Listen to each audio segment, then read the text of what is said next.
Good morning. Hello, my positive people. Welcome to another day of self care, not just for Saturday. I'm Coach Caprice. Today, we are talking about how self care, the lack of self care, better yet, and how it affects your relationships. Y'all, we tend to save self care for the weekend or save self care for Saturday or Sunday or kind of think of self-care as a reward. But today and the next 7 weeks, I have dedicated all of February and all of March to really educating myself and educating my community and all of you to just how can we really teach ourselves to get out of the mind frame that, we have coined this phrase that self-care is for Saturday or self-care is for Sunday, but we're not doing that anymore. So I have dedicated this time on Saturday, 9 a.m. Pacific Standard Time to teach us so we can learn how we can implement self-care into our daily routine. So today we got my girl, Tiffany Louise. She's going to teach us about self-care in our relationships and the impact that it has when we are not taking care of ourselves properly. Okay. So let me tell you about Tiffany, y'all. She's a professional coach, a speaker, and author, and she is deeply passionate about making sure that we are the healthiest and happiest version of ourselves. Okay. So grab your tea, grab your friends, share this live, but I'm going to bring in Tiffany and we are going to get right into this. I'm really excited because I don't have time to sabotage any more relationships because of myself. So I need to learn. You need to learn. So let's do this. Hey! Hey! Happy Saturday! Saturday. Happy Saturday! Oh, it's so good to see you, girl. It's been a long time. It has. That was like 5 years ago, I think. Yeah. It's been a minute, but you are one of my favorites, and you are one of the people whose story just has stayed with me always. You are so inspiring. The epitome of get back up, and it's just good to see you. I wish I could squeeze you in real life, Thank you but so soon. much. It's Yeah. so good to see you. Man, like this is such an important topic. So like self-care in general, like it's this buzzword. It's like, okay, like how do we get more self-care into our routine? Like I really want to talk about this, but I just want people to stop saving it for Saturday or saving it for the weekend. And it's so funny because like we're talking about it on a Saturday. Yes. But it's like we're gonna fit it in and it's gonna work. But I really want to start with, okay, I'm asking all of my friends and all of my wellness professionals. I got other people lined up, and I wanna hear from the experts, but I want to hear from you first. So like what is what's your personal take on this? So what does self-care mean to Tiffany, the Yeah. relationship coach, like the life? It's a good question. And I think that you'll hear people say self-care is not just a bubble bath. It can be. Yeah.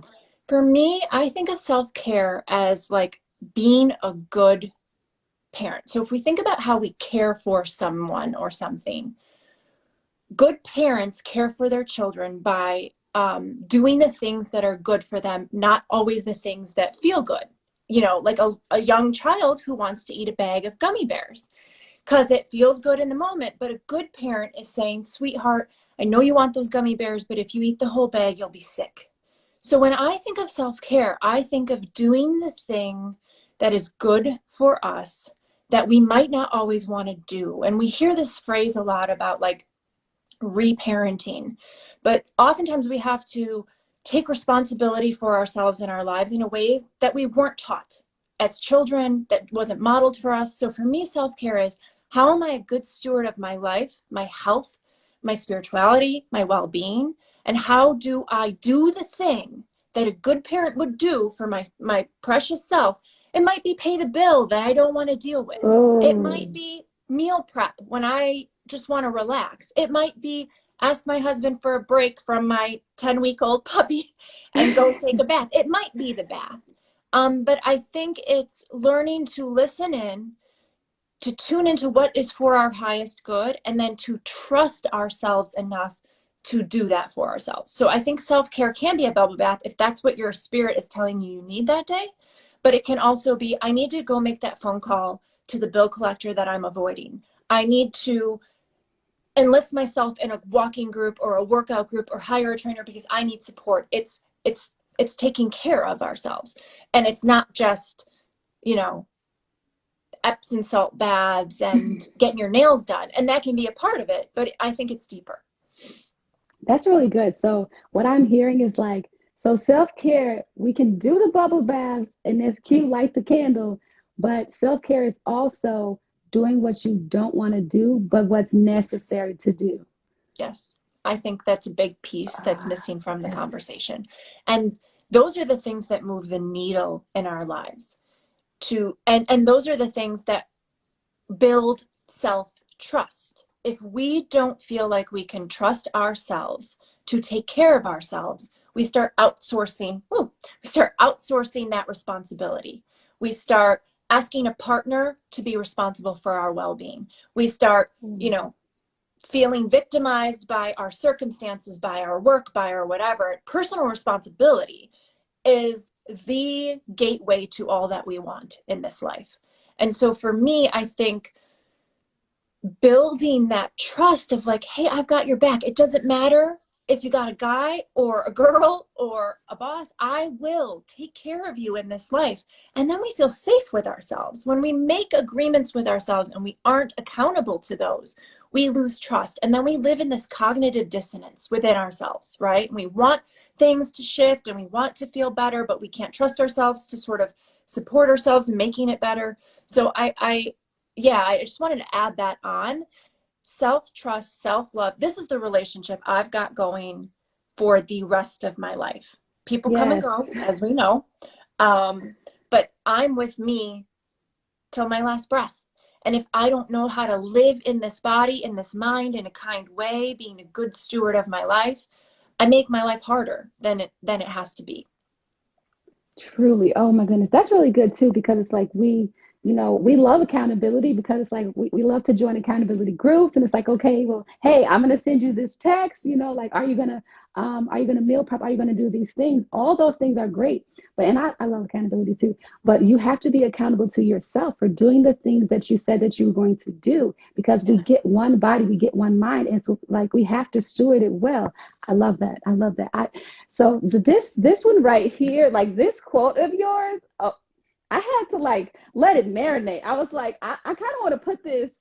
I have a lot of like sticky notes everywhere, but I kind of want to put this everywhere, like on my fridge or something. Okay, you have a powerful quote. It says, "You can't have healthy emotional bank accounts with people who make more withdrawals than deposits." And I love it. But I want to talk about this in the perspective with the relationship we have with ourselves. Yeah. So, how does us constantly making withdrawals but not enough deposits, like taking care of ourselves, affect our own connection to our true self?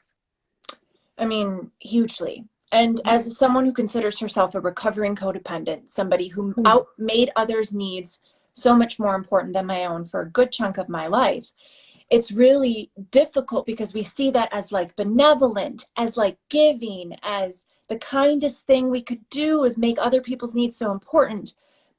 And some of us are really good at it for a long time. For me, I could survive in that, running on fumes for a long time. So we delude Yeah. ourselves into thinking it's sustainable. But eventually, just like your gas tank runs out, and I could see from our dialogue that you've been there, I've been there. Recovering people pleaser.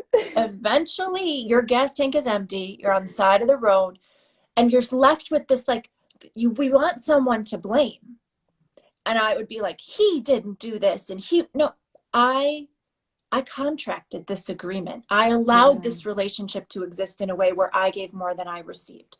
And that, again, is the piece of personal responsibility where we say, okay, how do I have to be responsible for filling up my tank? How do I have to be responsible for what my bandwidth is? How much do I Yes. have to give? Because I want to be a giver. I want to be not self-absorbed. I want to live in helping other people. But I learned the hard way. You can only do that if you're responsible for yourself. So how does it damage everything? I mean, and also one thing that I want to say is if you are in partnership, a romantic partner or, Okay. partnership with children or whatever your relationship with your family is, Responsible partnership is taking responsibility for yourself. You are not loving them well if you are not loving yourself well. Because anyone who loves you wants you healthy, wants you filled, wants you sustained. Yes. So I really had to learn this the hard way. It was so easy to hide behind taking care of everyone else's needs and having to be responsible for saying, why are you doing this? What's the intention behind this? And if you don't start pouring into you, what's the future consequence? And they weren't looking good. Whew. I like the what's the future consequence, because sometimes we don't consider the cost of like what we're taking on, because we're so, like you said, we're so used to like running on fumes, and it's like, okay, well, I can go and sleep at 11 o'clock and then wake up at 4 o'clock in the morning, and then it's just okay, I'm good, and then I'm gonna get to my workout, and then I'm gonna go get on this conference call, and then we're gonna do this, and then it seems so normal, and it's not. It's not No. normal. So, and I like that you said bandwidth too, because I started to ask myself, I'm like, okay, do I even have the emotional bandwidth to take on this project right now? Do I have the physical capacity to do this? No, I don't. Like I'm tired. I'm Yes. really tired, and Yes. so like my emotional bank account would just be so, it's negative.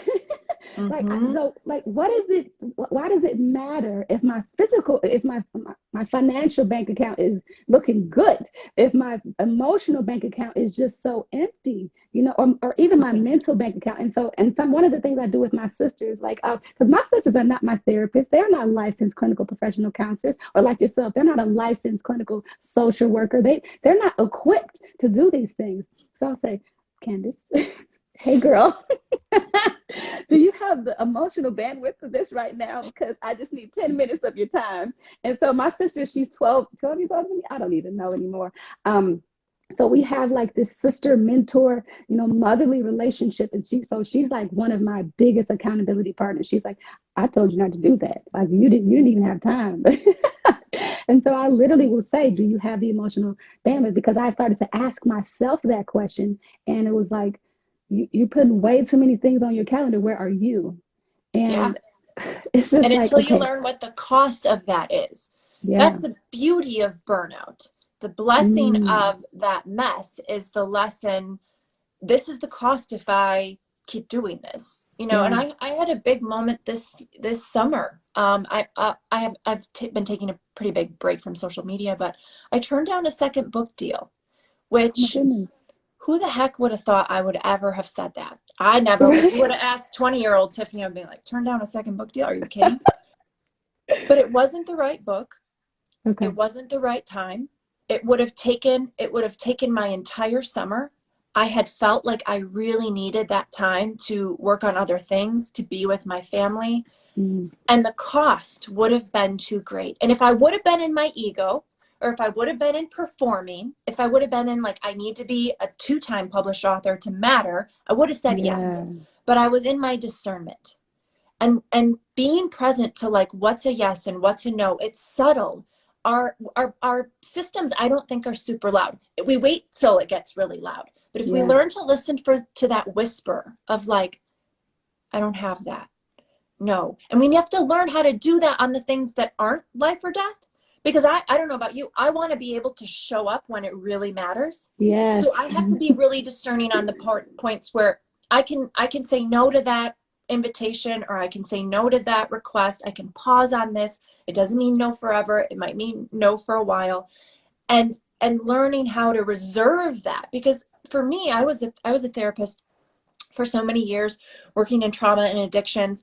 And what was happening is I was giving all of my resources to all of my patients, and then I would show up to my personal lives feeling bankrupt, feeling exhausted, not able to mm, be that person. So it's balance. And I don't believe we ever achieve a state of constant balance. I believe that we right, exist in same, this sort of like surfboard like thing of life where we're surfing waves, and we have to every day tune in. I can do that. I can't do that. What's the cost of that?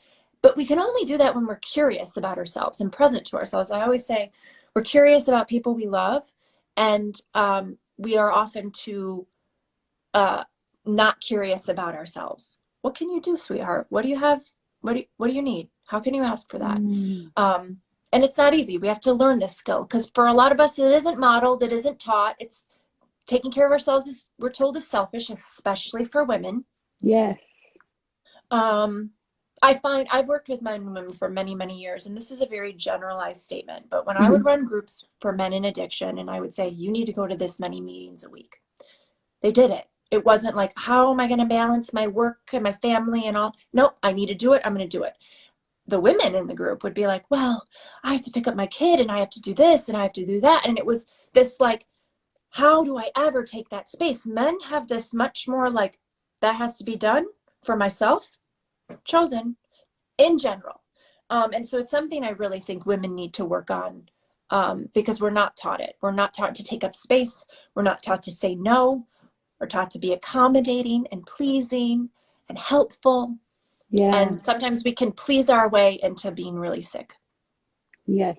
Okay. So what I really want to know, so like what are the, because we touched on it a little bit, but like I want to hear just like one to two ways that like not, make it like a little clear for the people that are like, okay, well I'm really trying to take care of myself now, but I want to know like, okay, what are some signs that I'm not, what are some signs that it's showing up with my children or with, my friends or my family? What are one to two ways that our lack of self-care is negatively impacting our relationships, our personal relationships first? Yeah, I think knowing that you have a short fuse, seeing that Ooh. your fuse is getting short, right? Seeing that Okay. if we think about the bandwidth for the internet and your internet's sort of getting like glitchy and like not quite, full strength, Yes. I think we have to really recognize like, where am I snapping? Where am I short? Where am I not showing up my highest self? And like, that's a sign, right? I'm operating on fumes. I'm operating out of center, and listen, when you're a busy mom, when you're working, I have a puppy in the house and like, I always respected moms, but like, I some days I'm like, did I brush my teeth? Like I don't know what the hell is going on. So I know that this sounds easy to Yeah. say if you've got a full-time job and you're rushing from here to there. And my mom was a single mom raising three kids. This is Amazing. real, but it's saying how far gone, on the level of bandwidth am I, and how can I dial it back just a needle? Like what I always try to see is see your stress from like 1 to 10, your self-care tank, and go from like 10 to 0. We want to try to say, what would it take to get me to an 8? Let me look at my life and look at what I would need to ask for, what I would need to do for myself, just to nudge it just a little bit. Because going from a 10 stress to an 8 might not be perfect, but it helps. It And then we does. go from there to there. So I think the things to look out for: where are you snapping? Where's your fuse short? Where are you feeling resentment? That's a big key, That would because we I have expectations that aren't being met and we aren't being responsible for those. yeah. And then how do you try to nudge that back just a little bit? Okay, I'm in the bathtub, but I'm stressing out about the insurance call that I haven't made. So is the bath self-care, or is getting on that call and crossing that off your list so that you can relieve yourself from that anxiety? So it's figuring out, like, looking clearly at your life with honest eyes, not through like this lens of like, we lie to ourselves real well. We I do. got to get my nails done. Do you? Because then will you have anxiety about getting your nails done because you don't have the money for it? And is that self-care then? Because something else was more important. Because we Yes. have to do the things that we don't want to do that are actually more Yes. important. Tiffany. Yeah. Wow. And when I did this, Man. my whole life changed. I stopped waiting for somebody else to save me. I stopped waiting for a partner to um, complete me and Yes. set a compliment to me. I was fully responsible for every area of my life. And you can let people off the hook then. And then it can be a true partnership, right? Interdependence, not Yes. codependence. So this really is, it's a maturation process for so many of us to like grow into this personal responsibility, not saying yes to things that we can't. And again, some people have circumstances they're caring for a sick parent or a sick child, and And no one asked for that circumstance, but it's learning to say, within the choices that I have, how can I then move that needle just a little bit and a little bit and a little bit and build up more trust and build up self-care in a way that really impacts my life, isn't just sort of like frosting on the cake. We want a good cake batter of self-care. Yes. So when it comes to that just brought it to my mind. And I don't know why it makes me emotional, but when some people are caring for sick people, some people do have, like an elderly person in their life. And sometimes they're not elderly. Sometimes it's because when I was in the hospital for months in 2018, my family, they partnered together. And it was just like the nurses would say, hey, my mom's name is Vicky. They say, hey, we need you to go take a walk. Or like my sisters would just say, hey, okay, well, I'm gonna stay here now. I need you to go grab a smoothie. And then it was like, okay, well, because it was just like, even in the storm, even in the valley, you still have to take care of yourself. And I talk about this because it's just like, you can't be here for me if you're not there for you. Because if we're being honest, I was still in that hospital bed, but we don't need you to be next to me. No, no. And when We we're don't in the need you to be hospital next to bed, me. we want someone full of Yes, their own health and light and love in order to share that. yes, And that was a real, I mean, I had to, towards the end of my career, it was like, to be responsible for the work that I had to do, I had to work on my emotional health. Like I was training for an emotional marathon every day. I had to be discerning about everything I ate, everything I watched, yes. who I was around, in order to have the bandwidth to show up for that job. So even in the midst of our trying times, because, there's a lot of, I just want to be real at this moment. Like, you know, bloggers who have lots of money and, a nanny running around can be like, I really have to have self-care today. Well, okay, easy for you to say. And I'm not going to hate on them, but Right. let's be real. Not everybody has the ability to have that kind of support or that life. Some of us are dealt cards that are really difficult and really taxing. And sometimes we're in them for really long periods of time. But Yes, I think your point is really powerful. Even in the storm, even in the chaos, even in a tough season, how do I still stay tethered, anchored to these practices of self-care? How do I still not abandon ship? I always say, like, clients who are like looking to not be responsible for their life, a guy comes along, they pick up the anchor and whoo, out to sea, right? Like just flight, leaving themselves, leaving their practices, leaving their lives. So I do believe that even in the midst of tough times, we can learn how to be as optimal as we can, even if it's hard. And because we have to learn the cost of not. And it doesn't help the person in the hospital bed to join them. mm-mm, It mm-mm, doesn't. Yeah. mm-mm. The cost is just so much greater. Whether it's your peace, whether it's, so your mental, physical, emotional, or spiritual health, something is going to, be off when, even if you just don't take 20 minutes, you have 20 minutes to just do something for yourself. And the people that you love are going to be better for it. When Yeah. I take time for me, I love the person that I am. My friends, my family, my clients, my accountant, my attorney, they love the person that I am when I take care of myself. And it's just you cannot show up as your authentic self when you are operating with a poor attitude, with poor sleeping habits, poor eating habits, all of these things. It's just not possible. It's just you No, can't, and we can not limp consistently. along You in this can. like unhealthy place for a really long time. And Yeah, sometimes we are so used to that, we don't know what it could feel like to live a different yeah, way.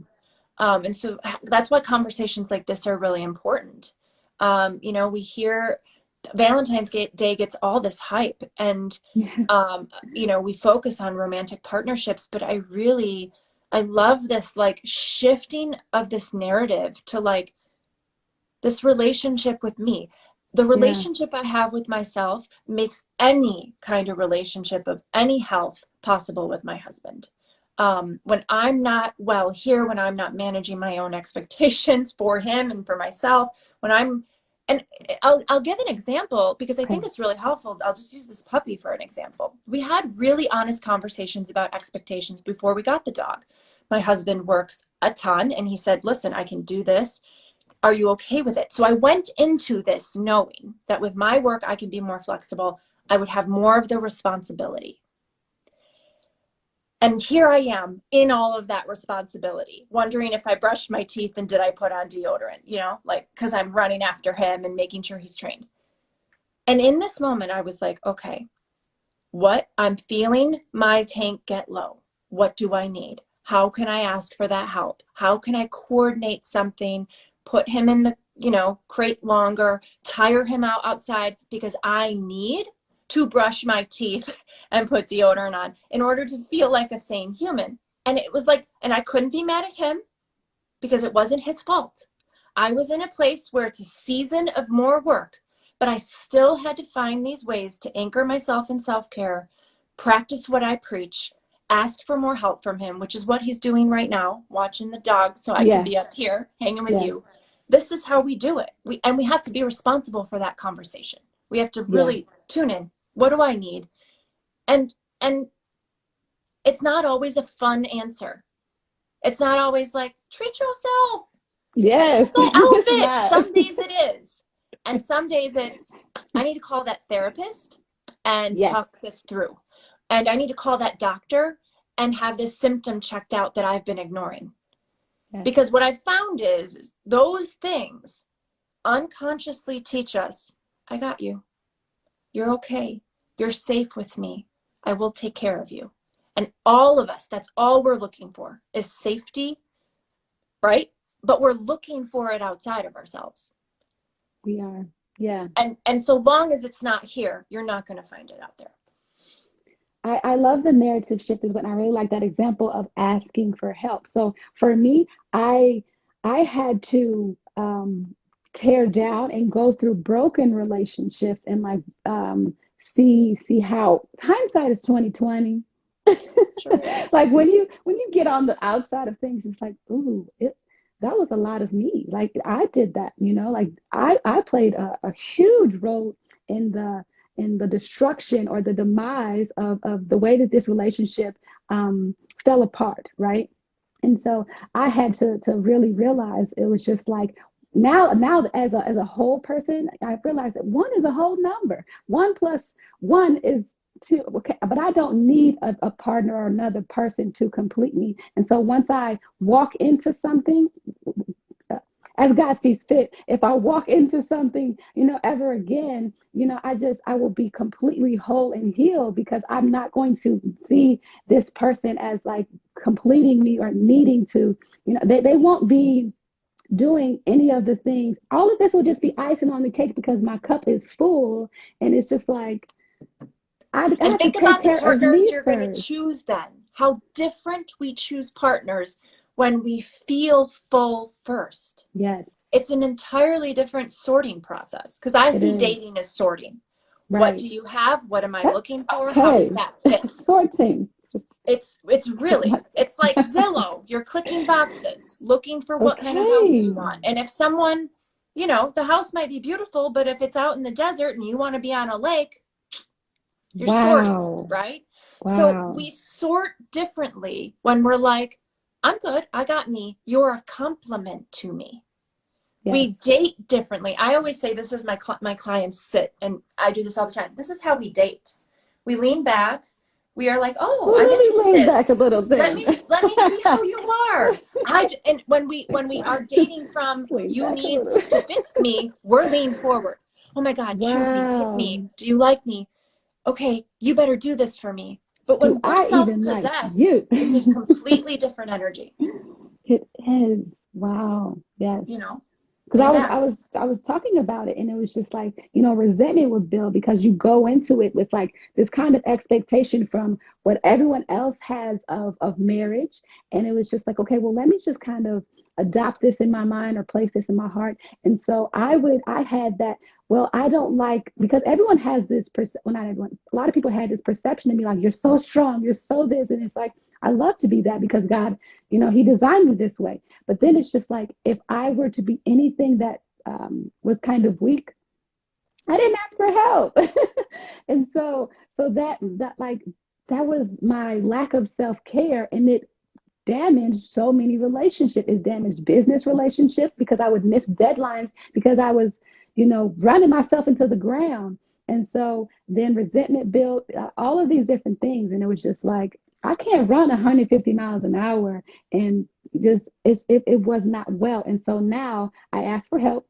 Yes, yes, Please, thank you. And what yes. we need to Can you learn do is this? to You be can do this too. joyful Wonderful. recipients of help. Yes, I've learned to be a Wonderful. joyful recipient. Before it would be like, no, that's okay. I'll pick up dinner and walk there in the winter. And like, now I'm like, you'll pick me up? Oh, that feels so wonderful. Thank you. I received that. So we learn to be, joyful recipients. And one more thing that I think is a good analogy that I think helps people figure out what can drop and what can't is like to imagine that you're juggling some balls, and some are glass and some are rubber. Some things Ooh, bounce back, right? Like I can bounce on like whether the laundry's done today. We can get to that tomorrow. I can't bounce on my mental health, or I can bounce on like whether I see those friends for this date, or I can't do this on my bills because then I have a fee and it makes things worse. So it's yeah, learning like what can we? And for me, I don't know about anybody on this call, the ball that I'm never willing to bounce again is my mental health. yes, Without that, without my peace, I have nothing. And so I've learned self-care is about protecting that peace, because you can be peaceful in the storm, you can be peaceful in the chaos or in a tough season, and learning to say no to the book deal, no to the vacation request, no to the does this person need this, and I can't really do it at this time, but I can do it next week. yes. So these are the pieces about being responsible for, I've got these balls, some of these things can bounce, and some of them, when they drop, it's really tough to pick them up. Um, so Wow. that's another way to sort of like be honest with ourselves about what we can and cannot do, what we have the bandwidth for and what we don't. I'm just, this is really good. This is really good. It's just a lot of confirmation, like as it pertains to the season I'm currently in. So I appreciate all of this. So is there like one mindset shift or like a big takeaway that you would like to share with everyone listening? Yeah, I think for me, and I think for many women, never bounce my mental health. Yes, girl. Yes. I think it's learning. I had to learn because I'm a 2 on the Enneagram. I'm a focus on helping others. It's like my wiring.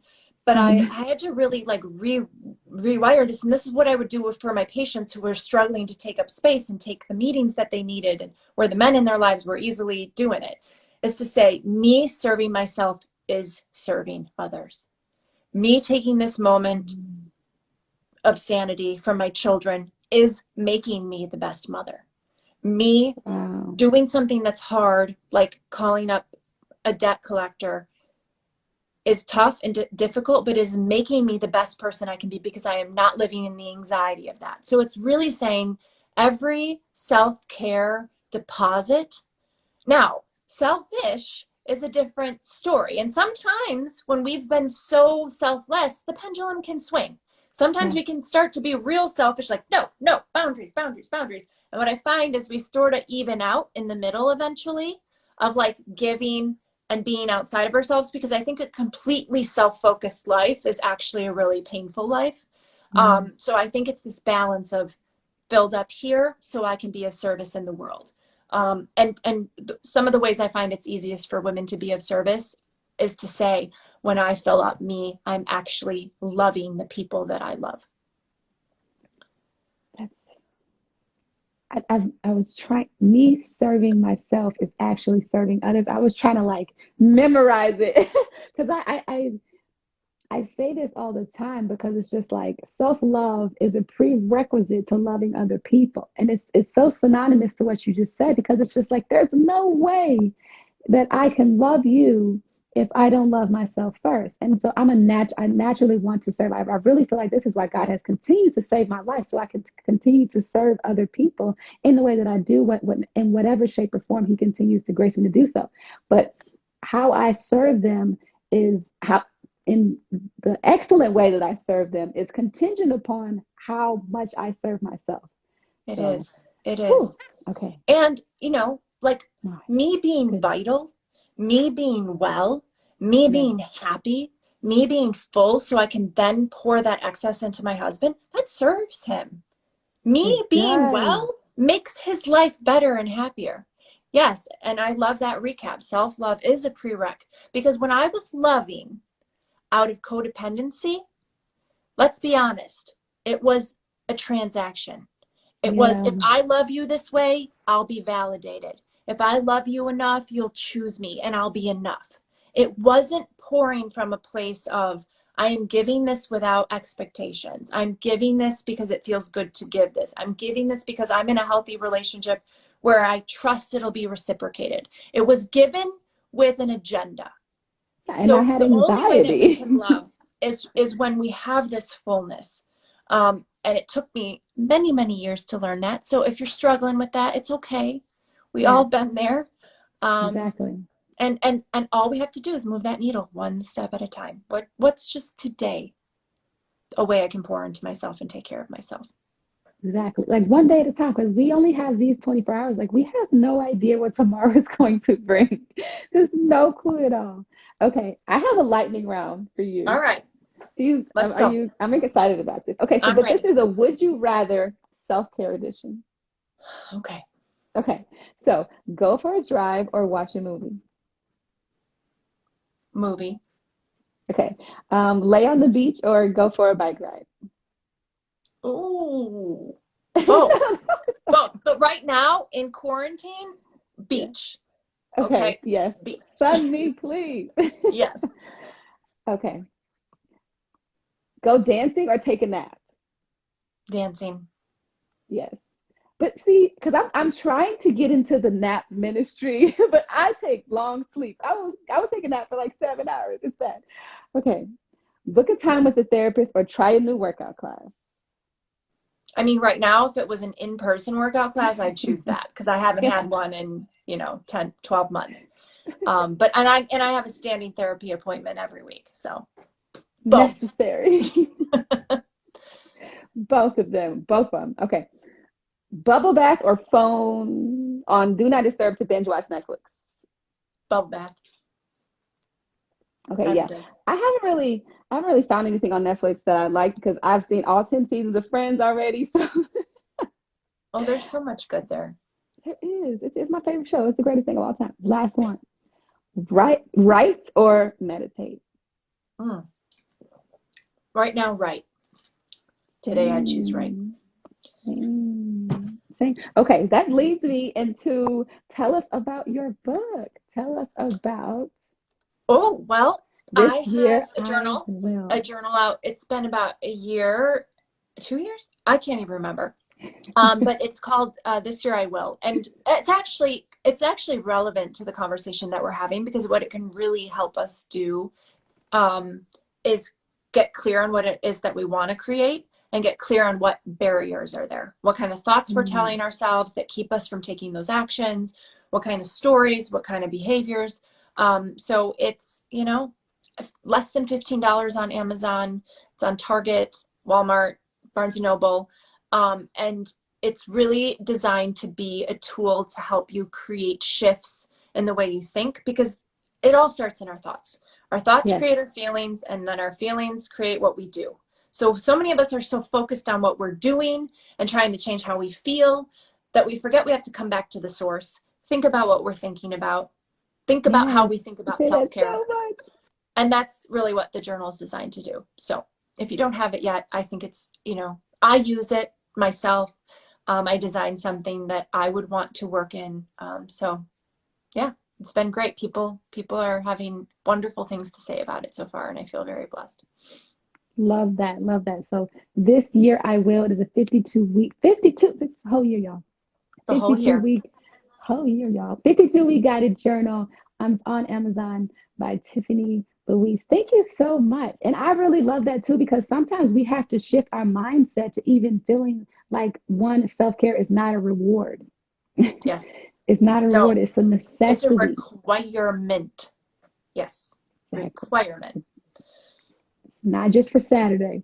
It's No. not just for Sunday. We don't need to save it for the weekend. Like we have to do this in our everyday life. And so, because this is a 52-week guided journal, if we could just end with this. So, how can we implement this into our daily life? So that was something that I really wanted to make sure that we took away with. It's just like, I don't want it to just be for the weekend. Like, how can we, is that something that you do, like just journaling? Is that writing? Is that's something that you would encourage people to do? Is just like writing down their thoughts so they can just start thinking about what they're thinking about? Because that's something that I say that all the time. When you say, I was like, oh my God, because when we start thinking about, because thoughts become things, like, and out of the abundance of the heart, your mouth speaks, right? So it's just like, when we start thinking about what we're thinking about, then we can see like, okay, this is why I made this decision.